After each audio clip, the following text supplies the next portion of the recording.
जय श्री कृष्णा। श्री नारायण जी बोले कि हे लक्ष्मी जी, दक्षिण दिशा में नर्मदा के तट पर एक नगर है। उसमें सुशर्मा नामक एक बड़ा धनवान व्यक्ति रहता था।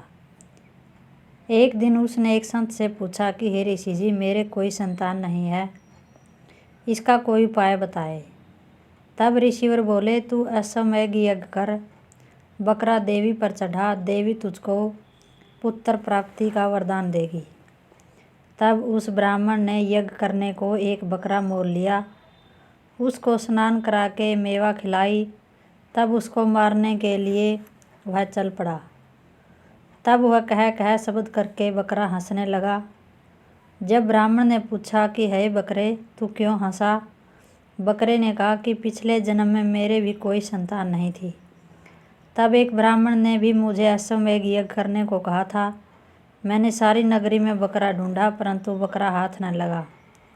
ढूंढते ढूंढते एक बकरी का बच्चा दूध पीता हुआ मिला। उस बच्चे को बकरी समेत मैंने मोल ले लिया। तब उसको बकरी के स्तन से छुड़ाकर यज्ञ करने लगा। तब बकरी बोली, अरे ब्राह्मण, तू ब्राह्मण नहीं जो मेरे पुत्र को होम में देने लगा है, तू महापापी है।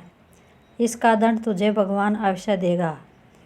क्या यह कभी सुना है कि पराये पुत्र को मारने से किसी ने पुत्र पाया है?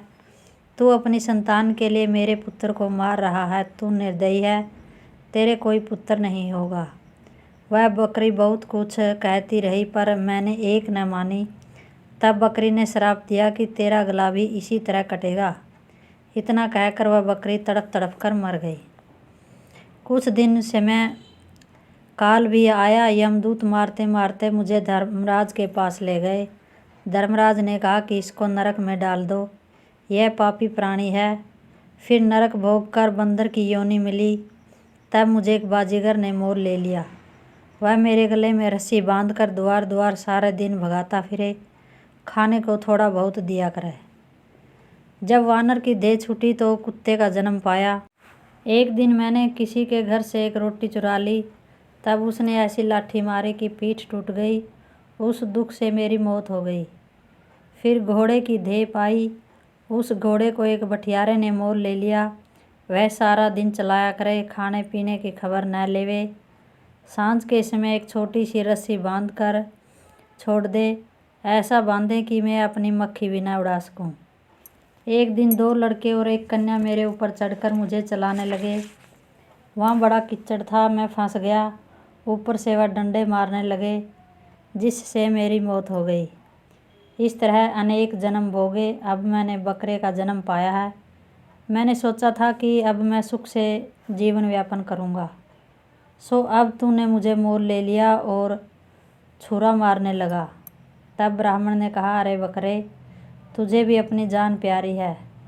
यह सुन अब मैं अपनी आंखों देखी कहता हूँ। कुरुक्षेत्र में चंद्र सुशर्मा राजा स्नान करने आया। उसने ब्राह्मण से पूछा कि ग्रहण में कौन सा दान करूं। उसने कहा कि हे राजन, काले पुरुष का दान कर। तब राजा ने काले लोहे का पुरुष बनवाया, नेत्रों में लाल जड़वा सोने के आभूषण पहनाकर तैयार किया। तब वह काला पुरुष कह कह शब्द करके हंसने लगा। राजा बहुत डर गया कि कोई बड़ा अवगुण हो गया है, जो लोहे का पुरुष हंसने लगा। तब राजा ने बहुत दान किया, तो फिर भी वह जोर जोर से हंसने लगा और ब्राह्मण से बोला, हे ब्राह्मण, तू मुझे लेगा? ब्राह्मण बोला, मैंने तेरे सरीखे कई पचाए हैं। तब काले पुरुष ने कहा कि तुम मुझको वह कारण बता जिस कारण से तूने अनेक दान पचाए हैं। तब ब्राह्मण ने कहा कि जो मेरे में गुण है सो मैं जानता हूँ। तब वह काला पुरुष कह कह शब्द कर फट गया और उसमें से एक कालिका की मूर्ति निकल आई। तब गीता जी के 8वें अध्याय का पाठ उसने किया तो उसे कालिका की मूर्ति ने सुनकर देह पलटी। जल की अंजलि भर के उसे विपर ने मूर्ति पर छिड़की तो जल के छिड़कते ही उसकी देह देवदेही हो गई और वह विमान पर बैठकर बैकुंठ को चली गई। तब राजा ने कहा कि तुम्हारे में ऐसा कौन सा गुण है जिसके द्वारा मैं भी इस अधम देह से मुक्ति पाऊँ। तब विपर ने कहा कि मैं वेद पाठी हूँ। उस नगर में एक साधु भी गीता पाठी था। उससे 8वें अध्याय का पाठ सुनकर राजा की देह पलटी तब राजा देवदेही पाकर बैकुंठ को गया और कहता गया कि हे ब्राह्मण, तू भी श्री गीता जी का पाठ कर, जिससे तेरा भी उद्धार हो जाएगा। तब ब्राह्मण भी श्री गीता जी का पाठ करने लगा। जय श्री कृष्ण।